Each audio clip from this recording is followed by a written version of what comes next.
Assalamualaikum students. Take out your Baghi Urdu book and open the page number 19. Open the page number 19.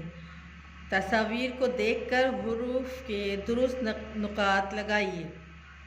यहाँ पे हमें 4 तस्वीर दी हुई हैं बच्चों, हमें देखना है और हमें इनके नुकात खुद लगाने हैं। पहली तस्वीर है ताला, ताले की तस्वीर है। तो ताला किससे आता है बेटा? ते से ताला। तो ते के ऊपर 2 नुक्ते होते हैं, तो ते के ऊपर 2 नुक्ते, इस तरह हम 2 नुकात लगा देंगे इसके ऊपर। ठीक है। अगली तस्वीर है पत्ते की।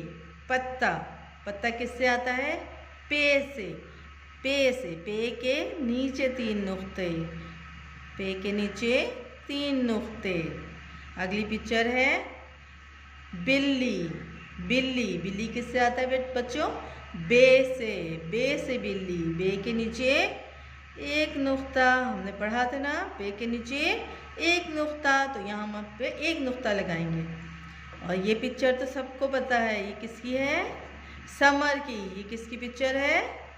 समर की। तो समर किससे आता है?